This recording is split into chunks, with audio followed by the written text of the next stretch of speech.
Welcome to Uncomfortable, conversations about culture and Christianity. My name is Eric, and today I'm joined by Jess. Hello, world. And Alex. Hey. Macarena. Sorry, I added. I helped. No, it's Oh, good. that was cute. I love that. Catch on. I don't know.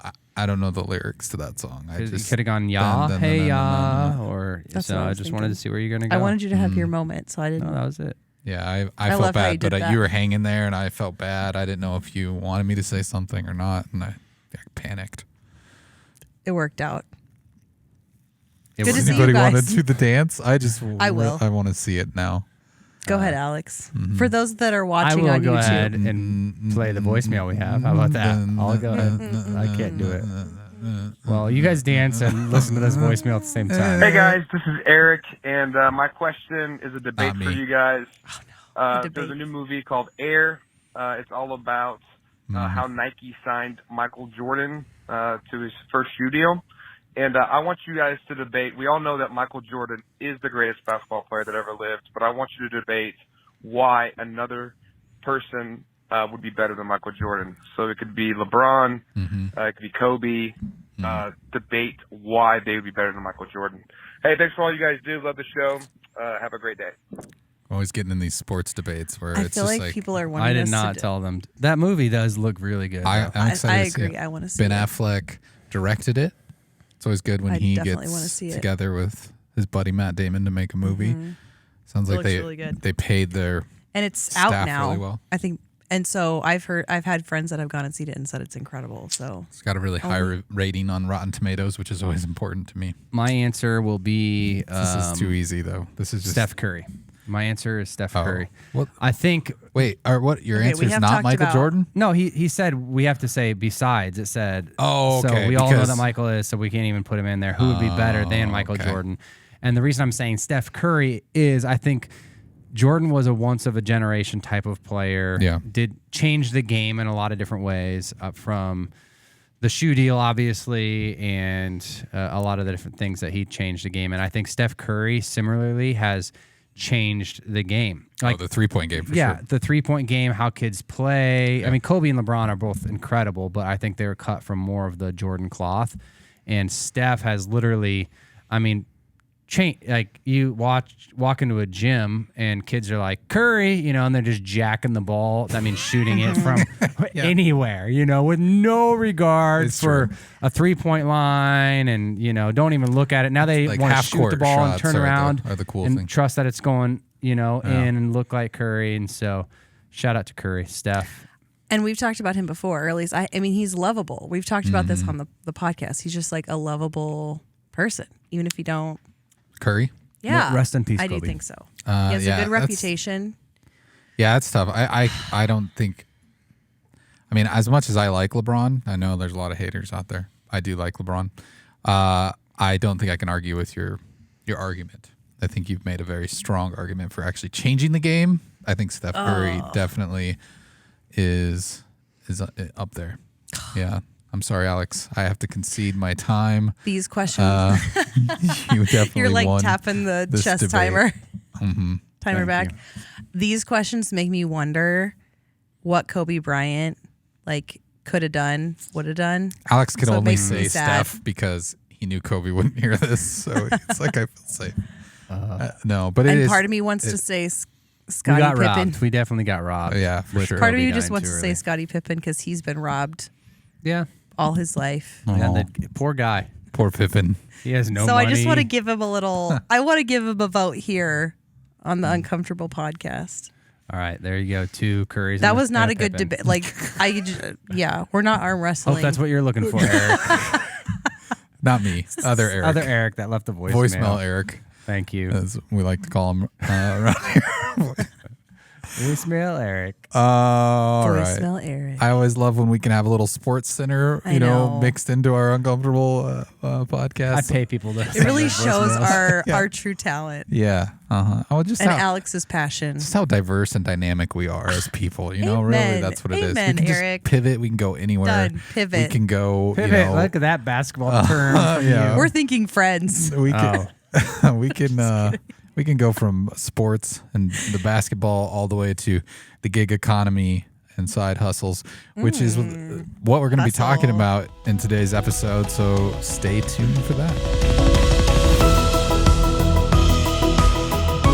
Today we're talking about the gig economy and what that looks like, what that means when you hear that term. Also, is it more than a side hustle? Is it a side hustle?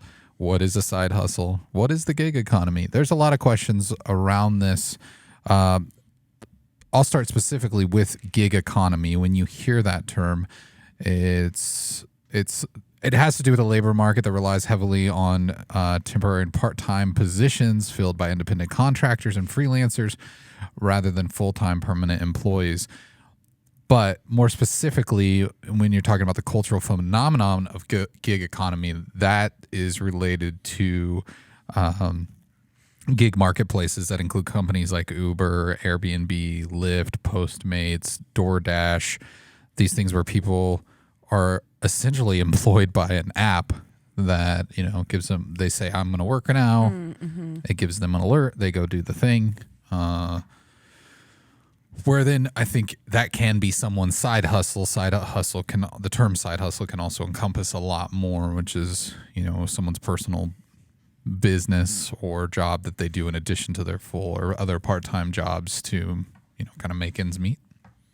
Or like a stay-at-home mom or something like that could have like a quote-unquote side hustle. Yeah. And it could be an MLM. Yeah, it could be a part of a gig economy type of side hustle. Like maybe a stay-at-home mom is like, hey, I want to, or dad, are like, I'm going to Uber, to make some extra money or whatever on the evenings. And so I think that's definitely a part of what that can be. But yeah, they're definitely not interchangeable. But I think they're a big part of, as we're moving forward in our culture, that we're just seeing happen more and more. And it's vastly different. It's kind of another change in how economics work, especially in, the U.S. And I think we've seen a lot of drastic changes. And we're kind of moving out of what I would say is like the service economy, where a lot of things were based off of, tips and, people serving in restaurants or at, doing a lot of service things like your nails or your hair or you're working at a hotel. A lot of that was a shift as we became more of a touristy type of country and there was a lot more places to stay and that tourism grew in the U.S. That became a much larger thing, which moved from like more of our industrial type of economy where a lot of things were, built in the 1800s to the 20th century. So economy shifted more towards, hey, we're building a country, we're building cars, we're all working in factories and trying to build. And then we've had like an agricultural base where a lot of people were working more in fields and trying to feed everybody, and farmers were and they still are, the backbone of the U.S., but everything was really based around that, and there weren't lights and things that allowed people to expand into electricity. Even Rebecca Lyons talked about some of that transition a few weeks ago towards always on, and that was more of the industrial. And then bartering was just a huge part of I think our economy beforehand. Before it was like money and how much you're worth. It was like what do I have to contribute? Maybe I'm the chicken farmer and I need some tomatoes and I don't have tomatoes, and so bartering was much more of that that economy that drove how people get goods and services and so on and so forth. And so I do think that this is another kind of maturation as we've grown in tech and data and things like that. It might be the next wave, and it already is the next wave of what does economy look like? How do we place values on things and so on and so forth? And so I think for a lot of people that are coming out of that service economy, they look at young millennials or things like that and they're like, why can't you keep a job? And I had my job for 35 years and maybe there's an assumption that all of that is bad and that we're moving in towards, this assumption that everything's going to blow up, nobody's faithful to a company anymore, and all of a sudden we're going to have no more companies and so on and so forth. And so I think we are at a place where we need to start asking some questions about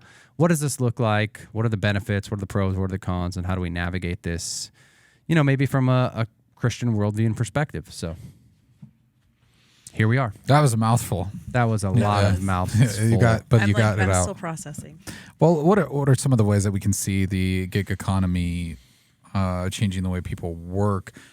in recent years, and I mean, we've mentioned some of those. I think a lot of the services like DoorDash and Uber, where maybe it's an illusion in some ways, but it's giving people freedom to time shift and work when they want to.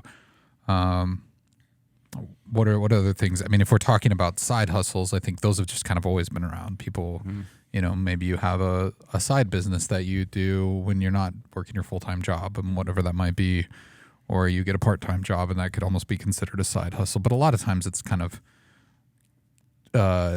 something you're working towards to gain financial independence.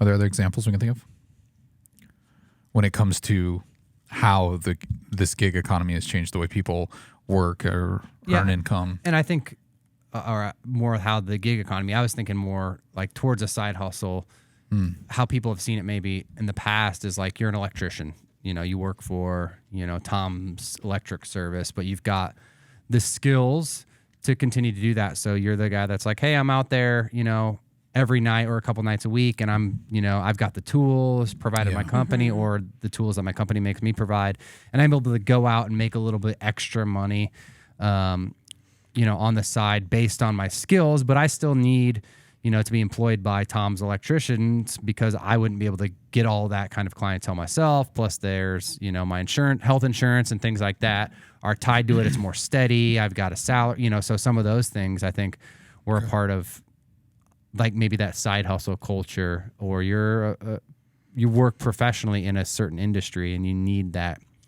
guaranteed money, but you're able to kind of have maybe some more of that spending money or other money that your family needs through some of that side hustle, which again can come in through the gig economy. And that's made it even easier for almost anybody, I think, to go do that. You don't have to maybe have like the skill, a specific skill, like maybe beforehand, like you need a car.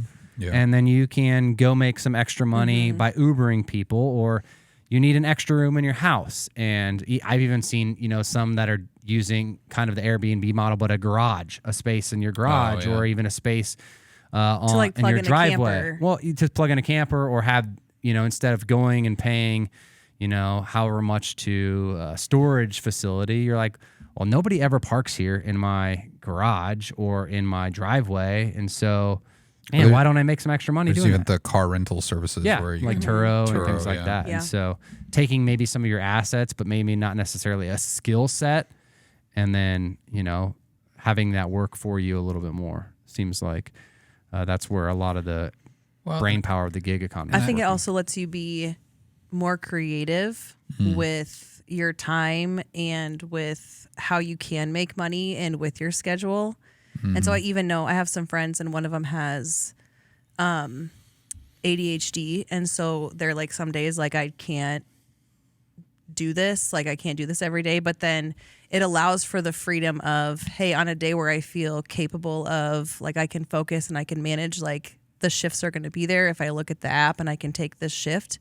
Yeah. And so I think it allows people more creativity within their life and their lifestyle to make things adapt. Maybe it's somebody that couldn't hold or feel like they could hold a regular 9-to-5 job. Yeah. Yeah, I mean, the idea of a side hustle is not new. I mean, that's just people making money, like having a business. I think always being on is maybe a little more of a modern problem, where we don't know when to turn off, and we're just always aren't we going. kind of coming? I feel like I am disengaging from that. Yeah. I feel like previous generations, like, that was the thing. You are always working. That's are where always your value on. was. Right. And so, I mean, one of my things that I've been trying to unwrite in myself is you are not defined by the things that you got done today. Yeah. And so I think there is this pressure we always got to get something going. We need to have, like, our job and then another thing going on. Yeah. Well, and so let's talk a little bit then more specifically to the gig economy. What are some potential drawbacks or benefits? I think we've hit on some of the benefits, and that's being able to time shift, make a little extra money on the side. I think one thing that I've noticed specifically with these gig economy companies is that in some ways I feel like preying on people maybe sounds too harsh, but they're using the fact that these people are independent contractors. They don't have to give benefits or insurance or anything like that. They're offering competitive rates for things like, where a taxi would have been more expensive, I could take an Uber because it's going to be cheaper. But that's not accounting for the driver's upkeep of their car, And so I'm making a little money on the side, but this is not sustainable long term. I'm not, when my car breaks, then where's that money coming from? Because I'm just making enough money to make it. Well, and there's two things. Like you're reliant on the brand. Like if you're an Uber driver, you're reliant on the brand of Uber.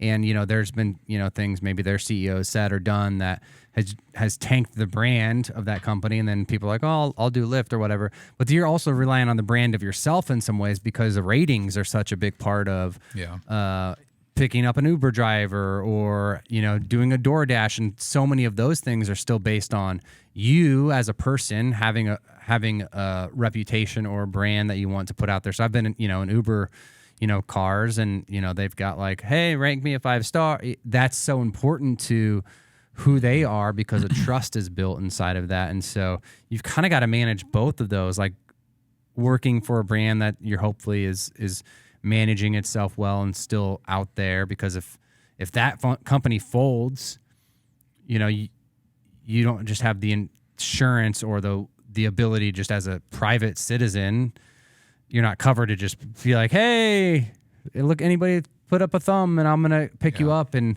so there are some litigation things that help serve and protect you in some ways, when you're working for a company like that. And there is also supply and demand. So it's like, if I'm available right now, but there's no shifts or there's no jobs or there's no people that need something from me, then you could be out of luck for that day. Yeah. A worldwide pandemic, wasn't helpful for Airbnb and Uber for a while, right? And so, well, and I think the other kind of dark side of some of this with the tech companies based out of Silicon Valley, they were willing to operate the majority of these apps at a loss. They weren't making profit.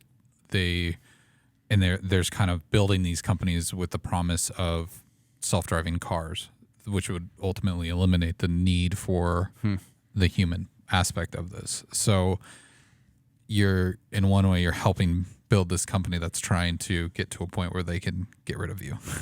And we're starting to see it some of the bigger cities, there are just cars going around that are unmanned, picking people up, giving them rides. And so, we're getting there. It's working towards that. And so I think that's where this stuff gets to be a little bit on like darker, because it's how are these companies actually almost manipulating people just to benefit them in the long run, and just using humans as a commodity to bolster their profits. To essentially create AI, they're creating databases on people's travel, when people travel, all that kind of stuff, and how many miles and what kind of services they need to create through artificial intelligence, essentially. So they're using and gaming some of the system because they're these tech companies that are able to do that and use all that data to essentially not exploit people, but in a lot of ways it is though. Yeah. I know that sometimes I'm even cautious to use harsh terms like that. Yeah. Because people are maybe immediately benefiting from it.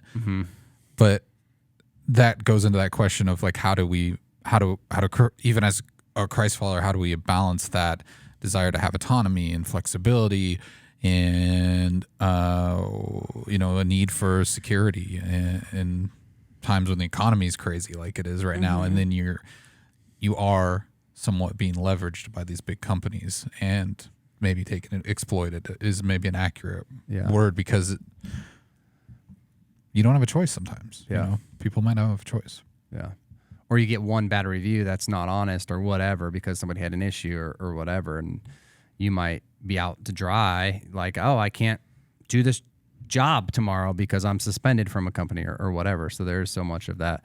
One, I think the other part of the conversation too, for those that are maybe like, well, Gen Z or millennials, they can't hold a job for 35 years, they can't do the things that I'm doing, is like we're coming off of a shift of college education, the expenses that were provided there, millennials that, are like, well, I was promised, and we've talked about this before, promised a bill of goods if I go get my college education and that I'm going to make this amount of money. But older, people are staying in the workforce longer to, get more ability to retire, to climb corporate ladders, and they're just staying in those workforces and companies longer, which is not giving new jobs, new CEO jobs, new upper level management jobs to a new up and coming generation that's like, well, yeah, I can't be the vice president of a company right now. I'm going to have to just dangle here in a lower position and not be able to accomplish or reach the dreams that, a previous generation was able to have. And so it's like, I need to,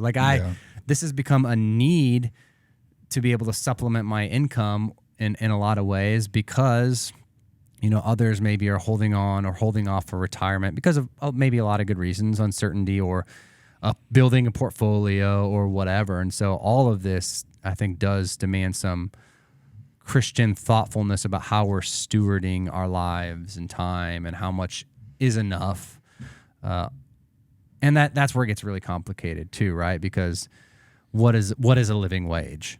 What all of us live in a place of privilege, compared to the rest of the world. And so a living wage gets us into a comparison world of like, well, a living wage for me is because this is what I think it takes to live. It means having 2 vehicles. It means having a house where everybody can have a bedroom. And, so that gets more and more complex.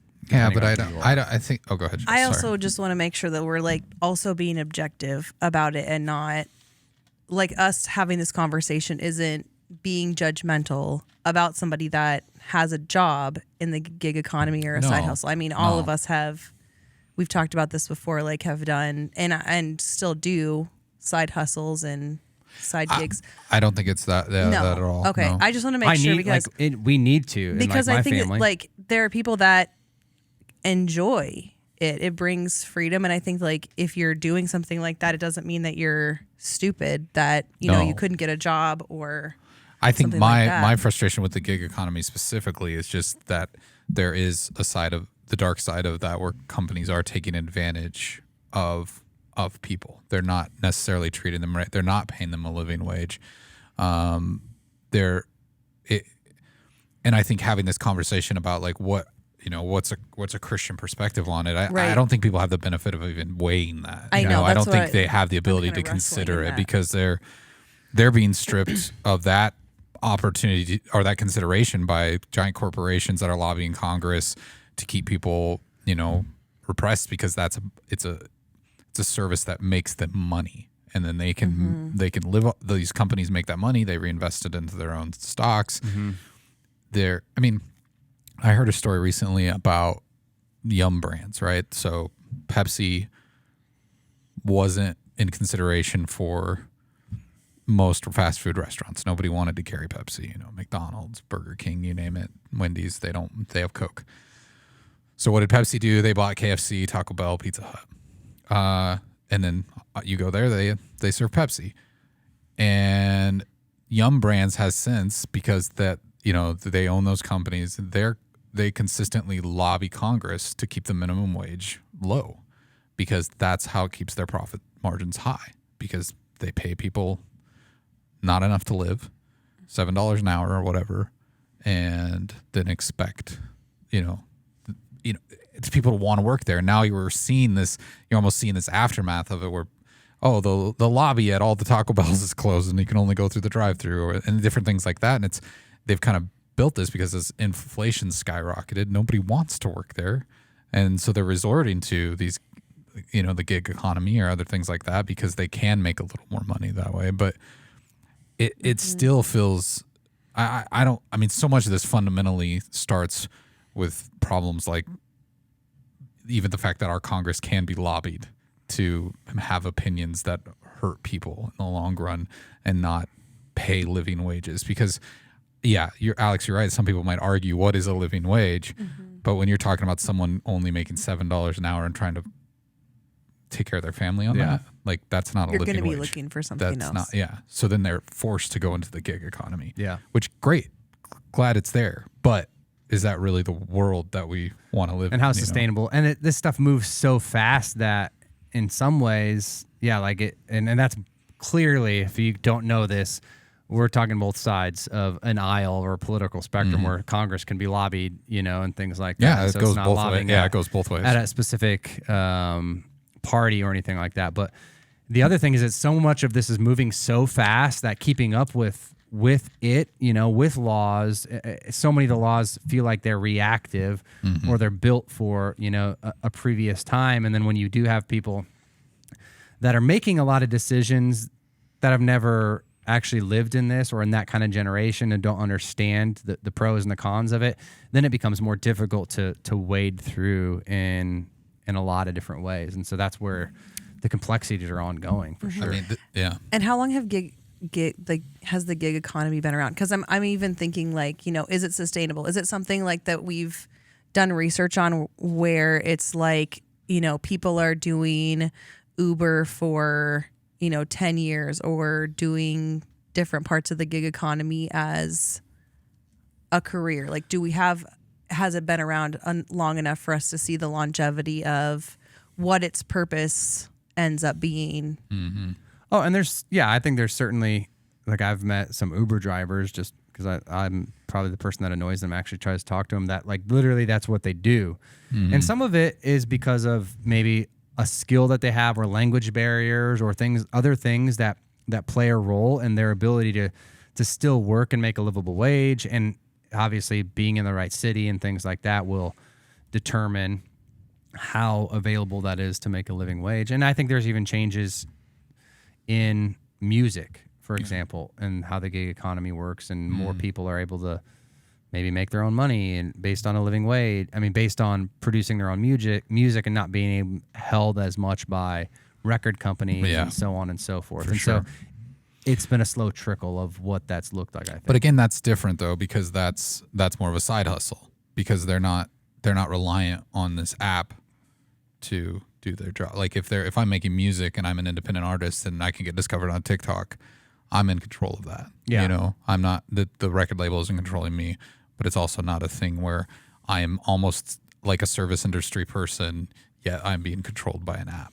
But I mean, if they get discovered on TikTok, they still have to usually Like end up pay getting royalties. paid, go through Spotify or something like that. That still is kind of holding, you know, there's people that have been like, oh, I'm going to create my own like I see, STEM, like for selling your example, music. you know, and it's like at some point, these that is still major holding the keys. corporations are holding the keys in some kind of way, but it does give a little more freedom and remove maybe some of the middleman of record management and things like that. And then I feel the gig economy is supported by us as the consumers. Yeah. So our partaking in Even though wanting it's our like groceries delivered. or- DoorDash is like Yeah. adding a huge tax to your takeout, which is crazy. I haven't personally used it, but I whenever I go and open the app, I'm like, wow, It's crazy. this is going to cost me so much more. I'll just go pick it up. But Yeah. but I mean, it's like this person is driving all over the place, delivering this food to you. So yeah, it's got to cost something. There's cost of gas is expensive. Yeah. Upkeep of vehicles is expensive. Then that person has to like support their family too. So it's and it's and be nice and, you know, still get like a 5-star and put it in the right place, read all the instructions. And if it's kind of cold, it's not sample the food. Yeah. And then it's risky because you have a different individual in each part that you could make happy or frustrate. And I think, you know, at our core, we are built, you know, designed to work in some capacity. We're designed, you know, by God, even before the fall of man. They were designed to work the garden, to do things. It's a part of what it means to be a creator, made by a creative God, and to help things and steward things and all of that. And so there's this desire and this God-given design to work, and a part of that is like to sustain ourselves and make money. But then there's easily, you know, that ability to work a full-time job and essentially work another full-time job in the gig economy or by a side hustle. And then all of a sudden, you know, we're in this place where people are like, what is rest? What does Sabbath look like? You've got guys like Jefferson Bethke or John Mark Homer that are writing these books on hell with the hustle and hurry okay, and all this kind of stuff that, you know, Christians are wrestling through in some ways. Like, okay, how sustainable is this, and how do I wrestle with all of those kinds of things? And so it is definitely one of those things that we'll continue to, I think, be processing in the aftermath of it, because it's moving so fast. It's hard to actually gauge in some of these ways. Is this good? Is this healthy? Is this sustainable? And some of it we'll probably have to look back and hope we made wise choices, you know, along some of that. Yeah. Sorry, Jess, I thought you were going to say something. No, you're good. You're gonna give me the look. Giving you the look. I was like, okay, I've interrupted you 3 times already. So, yeah, it's tough to say. If I think the part again that I'm still struggling with is how this is incentivizing people to do these things, which we've established it can be a good thing and a beneficial thing, but is it sustainable? Is it helping people in the long run? And how do we make this? How do you make a change? Like, I think that's the question. People listening to this is like, okay, well, all right, maybe we're saying it's a little bit in the neutral category, but I don't think anybody's going, okay, if they're trying to discern their purpose or their calling, they're not going, oh, I feel called to be an Uber driver. It's more of I can use the extra cash, and this is going to help support my family, so I'm going to go do that. So or it could be I need to make an extra $500 because my job doesn't. Yeah, that's the only choice I have. Yeah. I don't get to just weigh this out and go, am I really called to this? I don't know. That's not an option. That's not something that they're getting to choose. It's just like, this is the thing that's immediately in front of me that I need to do, and it's the only option I have. Yeah. And I think there's ways as well to figure out, hey, is making this choice, like A or B, is that something that maybe enhances, you know, my call or my giftings? Like, so I think there's people I've met that are like, hey, I'm just not around people enough. Like, I just sit in my office and all that kind of stuff. That's such a privilege to make that choice. For sure. But they're like, and we need, you know, more money for whatever it might be. Like, so for me, as I wrestle with it, like, you know, there's side hustle things that, like, hey, fixing up bikes or strollers, random things I've talked about, and repairing those so that it gives my family, hey, that's more spending money. So if we ever want to go on a vacation or whatever, then it's going to have to come outside of my salaried income. Yeah.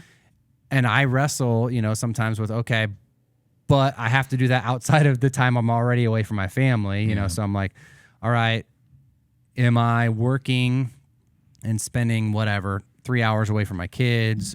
You know, how many of those times a week can I say, yeah, that was worth it for this 1 week vacation? And so I have to wrestle, you know, with some of that kind of stuff of, okay, how do I provide, what is the stewardship of my time now, those 3 hours at a time that I could be investing in my kids or working on, you know, making this extra money so that I can vacation. And these are things people I think have always wrestled, you know, through and in their lives. But so I do think sitting back and at least gauging it and asking some of these questions, I think sometimes is a good thing. Like, for me, it's usually like, it's usually luxury items. Like, why I'm needing to do some of that is usually like, not because my kids want to eat, but it's because we want to go out to eat once a week, you know? And so in my own, you know, kind of world, that's kind of what I have to weigh it, you know, in between. Is that what you meant by when you said privileged earlier, Eric? I guess I'm saying, like, if someone was just to think, well, this would get me more in the proximity of non-believers, you know, that would be a privileged thing. Yeah. So only when there are people who they have no other choice. Yeah. You know, they are dependent on the gig economy for every last penny. And it's not a living wage. No, you can't argue that it is. Yeah, I just meant between, like, if I'm choosing between A and B, like if I want to be an Uber driver or Airbnb, well, one of those is probably, you know, going to put me around actual more contact with people versus investing in the other way, where I'm like, okay, intentionally, I don't want to be the Airbnb person that's sitting next to you on the couch. That's awkward. But even if you just look at salaries in general, like when you compare it to inflation, oh, for sure, like how much money people were making in the 50s, 60s, 70s, 80s, and then up to today, and the juxtaposition of how much it costs to live. It is crazy. We, so people who bought a house in the 80s and 90s, looking at the cost of a house today. Oh yeah. And they were a lot of times making a very similar salary. Salaries have not gone up, and there's been no push to make salaries go up, because then everything else gets more expensive. But yet we can't compete with the cost of housing or transportation, things like that. So, I mean, the system is visibly broken, and there are people who are benefiting from that, and then there are people who are suffering the consequences of it. And I think that's where the more interesting, like, Christian perspective comes into play, is like, what are we doing to help people? What are we doing? Like, you see this push for Christians to get involved politically, but to what extent? Is it just to push their own agendas about, abortion and whatever else? Or is it actually to not just stop there, but like, how do we help people? How do we make sure that things do make more sense in our economy? Because we're getting to a point where, the younger generations aren't going to know what it's like to have home ownership or start a family the traditional way, or to hold have a career, like we said earlier, for 35 years. And it's not always because they're just lazy and don't want to do it. It's because the option isn't there. And so, to me, that I don't want to just be doom and gloom, but sometimes I look at that and I go, it's kind of scary. Like, if the only option is, the gig economy, I'm not saying it's not a good option for people who need it, because it's there, but it doesn't look like the best option. Yeah. And more and more people, YouTubers, right? That'd be part of the gig economy. Yeah. And more of that, because we're such a fast-paced culture, is going to probably be flash-in-the-pan successes. It's going to be who let the dogs out, and you can make so much money by writing that song for a while. Yeah. And then there's going to be the next thing, the next wave of creator or a thing like that you're always having to keep up with. And if you've built 10 years into becoming a YouTuber or whatever that looks like, it's like the person that's like, you've got to have a backup plan, or beyond, I'm just going to be a professional athlete. Like, we have to think for the next generation, what are even these career lifespans looking like? And in a culture that moves so rapidly fast and cancels people so easily and all of that kind of stuff, all of this really does play into navigating what the future looks like with a lot of these Myself things. as a Christian gets very conflicted, like, as we're talking, because I think, like, when we think about gig economy, we are talking about, Congress, Silicon Valley, like, major huge companies. But and so I can have, like, opinions and be concerned about this. Now, if I meet someone who is working and making a living doing this, I feel very supportive of that person. I respect that person for their hustle. Yeah, there's no reason not so to. I just, like, and I don't think that should no, never it's be the not takeaway from this. no, I don't feel like it is. But I do feel like, as a Christian, it's like, I get conflicted in that. I'm not saying, like, anything that we're saying is saying that at all, but I get. Yeah, the caution, I think, is wise. Well, yeah, but I think I tried to mention it earlier. As things start to shift towards driverless vehicles, things like that, that will no longer be an option. That's just the way it is. Like, that's where it's going. So the thing they're relying on now is not going to exist. So it's not to say that that's a bad thing that they're doing it. It's great that they're doing it, because that's the way they can make ends meet. But it's not sustainable. It's going to go away. With the way that the gig technology economy is trying to cut out the they're going to cut out and that's going to continue to happen as AI progresses. You're already starting to see. As we look forward to, like, what are our kids going to be doing and stuff. You're seeing job listings for things like AI liaisons or AI content curators. That doesn't mean they're creating it. They're just helping organize it, and the AI is creating things, so whether that's writing or art or stuff like that. So it's just like the landscape of what it means to have a job is changing, and it's going to change even more in the next 10 years. And it's probably, we're going to look back and go, this isn't even recognizable. And so as that changes, what jobs does that leave for humans?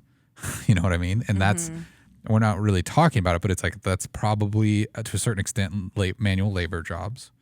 And, but as AI is writing doing the marketing for us and doing a lot of these desk jobs. So a lot of this stuff whether it comes to the gig economy or side hustle, that landscape is going to continue to change. And like, what safety nets do we have set up for people, or what plans do we have for career paths? I don't think we're thinking about it that much. Well, I think if we think of historically, a lot of these things have like when we're talking about the farming economy, the more the industrial revolution came, the more people had to adjust, and that's where a lot of these, going from bartering to an agriculture to an industrial economy to a service economy, all of those have been perpetuated and been the catalysts. Like, as we moved with technology, we've had to adapt and shift between all of those things. And so it's just interesting now, like, as we're on the horizon of this, to even think like, what else is possible for computers and AI and all this to do? Well, and then where do people live in this? They would have said, oh, well, you should be a coder. Well, now AI is getting to the point where it can code it. It'll be able to code itself almost. You know what I mean? So it's just, some of that's a little bit pie in the sky, and maybe it's too futuristic. People are going, okay, it is. Matter, it's so much closer. Yeah, like it is. Yeah. Like with the digital age. Than we even realize. I mean, the quickness of, the iPhone's been around for like 15 years, 2007. The things, just how that one device or smartphone has revolutionized so many different things is wild. It moves so fast. I just think it's important that as Christians, we can recognize that our value a lot of times is the human connection, like the connection with one another and developing those relationships. And I think we have to be cautious as we look to the future, what that looks like. That's the main priority, and taking care of one another is important. So like, if a lot of what we do as professionals isn't less available or whatever, or it's not sustainable, or it doesn't support our families, like what else could we be doing as a society to better one another? What does that look like? I don't know. That's probably not a question we're going to answer here, but I don't think we set out to say one way or another that the gig economy or side hustle is bad. It's just, I think a lot of times it's just taking a honest look at it. And I think it's also like, we haven't had the vocabulary like where we have now, even gig economy, and interacting with what that looks like. So thank you for your grace and like explaining stuff really well today, Eric, because I think it's something that, and you too, Alex, don't want to leave you out, but it's something that we haven't really interacted with or having conversations about. And so it's hard to process it. Even as a Christian, it's like on a human individual level, it's like, how do I interact with it? I mean, we're going to have to answer that question. Yeah. Well, and I think it's coming and it's it goes so far beyond just even like a faith belief system. It's just like at the root of it, it's just a human thing. Human flourishing. Yeah. Yeah, there's a lot of people, like the pandemic showed that they're like, well, I can work 2 40-hour-a-week jobs and get it done, remotely. Yeah. Great. But who other's job are you taking that can't find a job right now? And you're able to, so because you're able to and you have that space, doesn't mean you should, because there's somebody else out there looking for a job that could fulfill that. And so it's just moving so fast. And I think it's responsible of us as stewards of creation, as stewards of this world and our finances, our resources, our time, our talents, our treasures, to be thinking about how is this affecting our world and human flourishing, like you said, Eric. So, well, and I think today's episode was definitely much more kind of an exploratory adventure of just like, let's talk through this, let's think about it, let's get it in the forefront, because this stuff is changing fast, it's evolving quickly, and where does that leave us behind sometimes, and how can we be thinking of our brothers and sisters who are dealing with it? Well, if you have any questions or concerns, or if you just want to write to us and say, wow, that didn't go anywhere, I want to know what you really think, send us an email. Send us an email to podcast@cccomaha.org, or you can reach out to us on social media at podcast, CCC OMA podcast on Instagram and TikTok. You can leave us a voicemail, 402-885-9930. But until next time, we'll talk to you then.